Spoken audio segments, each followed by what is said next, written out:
Toronto's new alternative, Indie88. It's Lana. So very excited that finally, after months of waiting for this show on Friday, we have Metric headlining Bud Stage with Interpol, Spoon, and Bartees Strange on that fantastic stacked lineup. They have a new album out called Formentera, and I have Emily Haines and Jimmy Shaw from the band in studio. Hi. Hello. It's so nice to be here with you again. It's so chill and great in this space. Nice AC, nice light, good vibes. Well, thanks. Last time we spoke, we were Zooming from your studio up north. We did well. Yeah. It was funny, actually. Jimmy got sort of annoyed with me because I really wanted to stand up for all those Zooms. Days of Zooms. Because it's like we're doing days, and I do get a little panicky when it's like just your head in the square. And I actually read this study that was like, if that happened in the wild, it would mean that you were getting attacked. Like, it's not natural to have like all these squares of people just full frontal face staring at you. And I was like, man, we're doing all these interviews. Let's just hang out. Let's set up the camera. We can walk around. But then I watched one, and it was like the two of us just looked like way too amped. Like we'd had like 50 coffees and couldn't sit down. You know? I don't know about that. I mean, I think we're all so strange behind the camera in a Zoom. So it's kind of like, do what makes you feel good. Had 50 coffees and couldn't sit down. No, and we're probably too amped. I thought it looks cool. I saw the thing that you saw on YouTube, and I was like, no, I'm wearing that cool cat T-shirt. And otherwise, you would have just seen my face. Yeah. We also had some sweet dance moves from you both. See? Can't do that if it's just your head and shoulders. So actually, I do get a good shoulder in from time to time. I mean, let's be honest. My dance moves can never compete. So let's. Because there's lots to talk about. I really feel like let's talk tour, because you're finally back on the road. 2 weeks in to the Canadian tour. Can we go back to the first show? Lights are up. You're walking out on the stage. How'd that feel? Oh, man. Well, first of all, it was hilarious to me that we kicked off in Victoria, because it's a lovely, charming, very mellow, very quiet island community. And here comes all the energy of Metric, who have not properly done this for 2 years, just roaring into Victoria. And we stayed there for like a week because we did all our production rehearsals at the beautiful, it's the Royal Theatre, right? Yep. People were so kind and amazing, and it really was those last steps of pulling the show together and for the first time trying to pull this thing off. And it was great. It was amazing. But I did feel like there's like more leather in the town than had ever been in the town. And my joke was that the hotel was like right on the harbor. It was like I'd been sent to rehab, but I didn't know. Like I opened the window, like new day, and it's just someone with a walker. It's like, oh man, this is a lot. So, but we had a great time. It was the audiences were amazing, and it was really great. Now, Doom Scroller is the first track on the new record, and it's also the name of the tour. And I wanted to know why did that feel? I mean, it's pandemic appropriate, but is there anything else in there?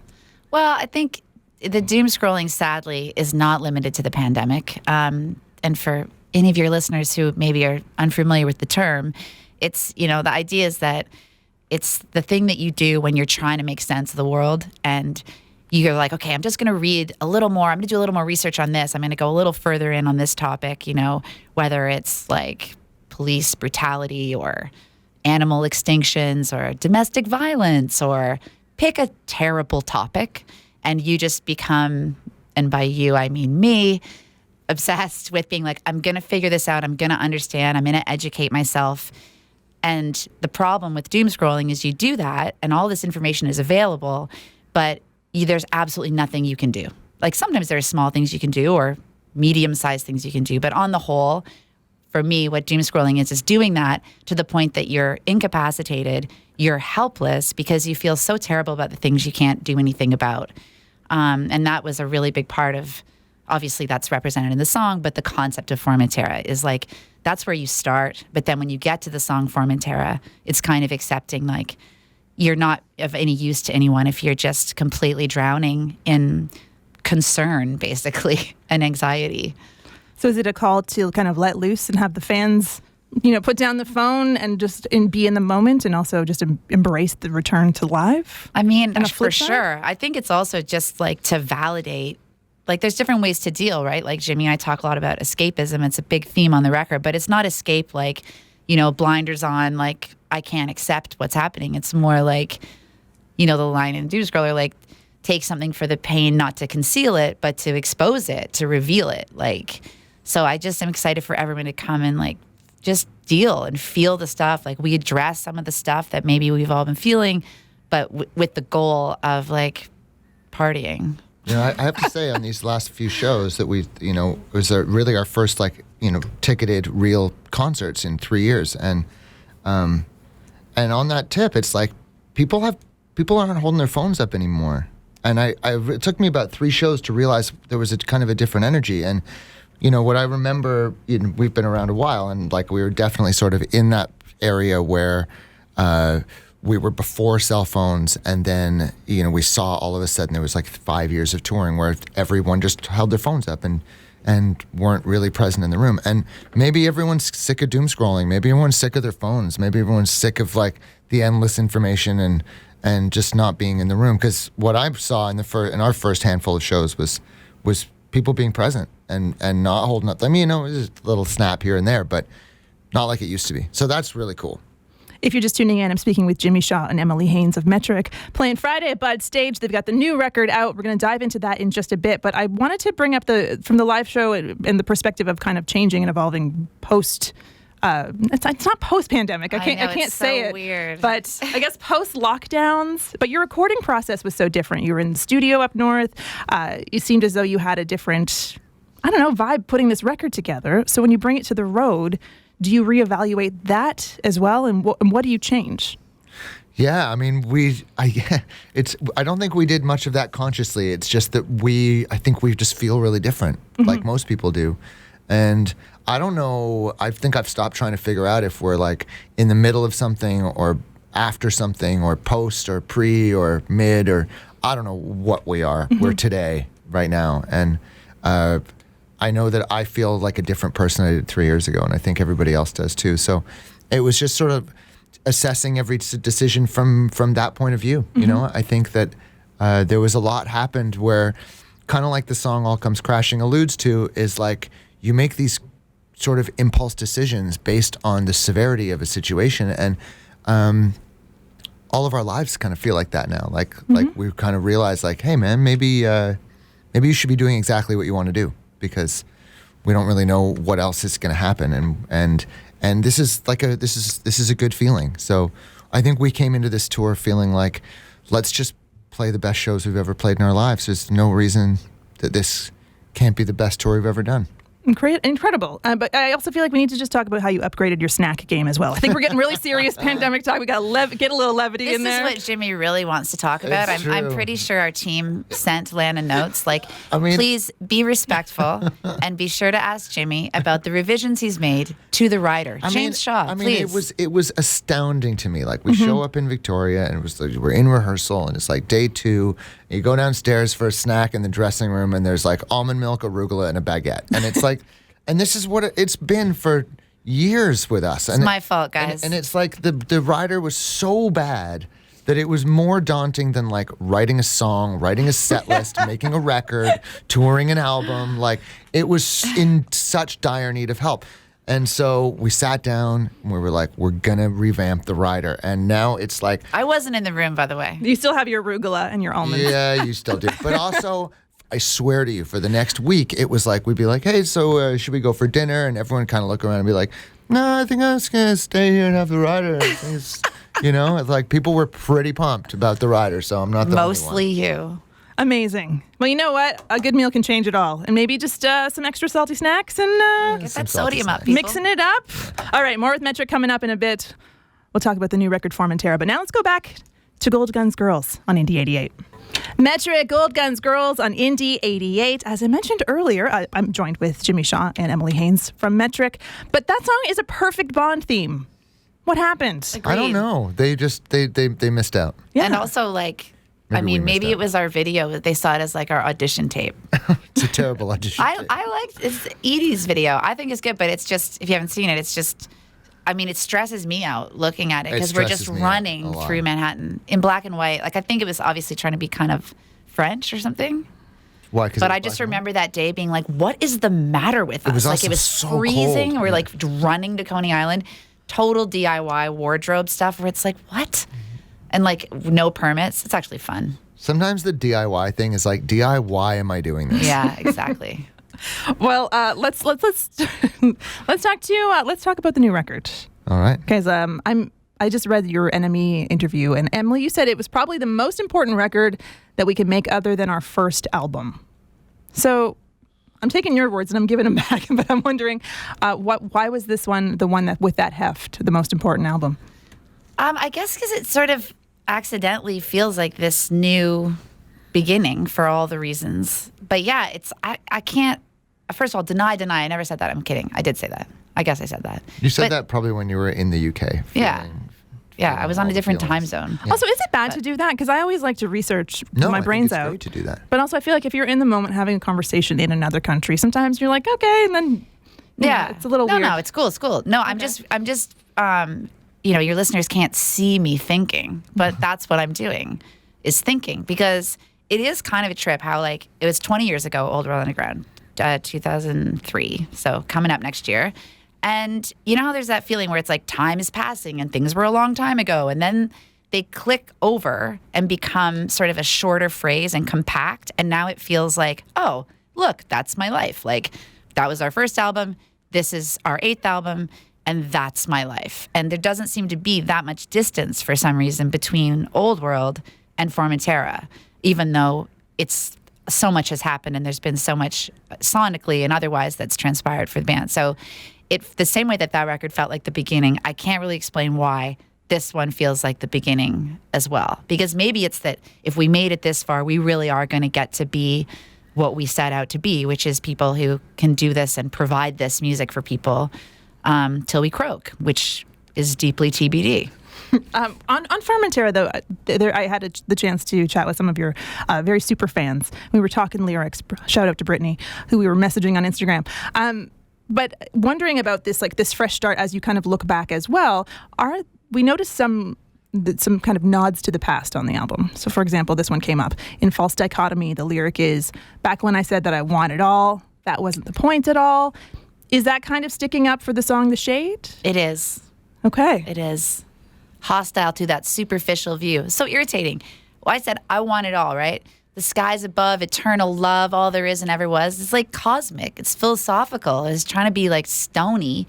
And then it's like, oh, great. It's the stupid cliche of like the woman who wants it all, like an actual life and her career or whatever, sort of boring cliches of that. I found it bothered me. So I'm glad I got to stand up for the song, because I do feel protective of songs. Like, we kind of talk about them like they are our children in the band. Like, some of them I feel like I really failed them. Like, they should have had a pre-K education or something. Like Fortunes? Like Fortunes. Fortunes should have gone to Stanford, but, But went to somewhere else. Went to a community college. Yeah.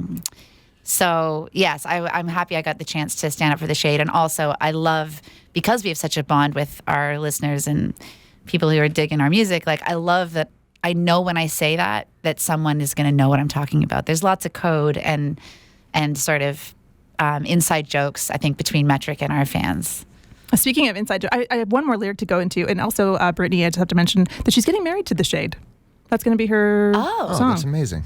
So she's walking down the aisle to that one, which was mentioned in our convo as we were going through the lyrics. High fives to her. But also in Paths in the Sky, there's a reference to, so many trials and fantasies. Is that bringing you back to the album as well? Hell yeah. Yeah. When I was broke, you covered me. I mean, there's so many people particularly, are having this big hometown moment. But I think about us starting out and every single person along the way who, like, yeah, sure, there are the obstacles and the sense of people who certainly stood in your way.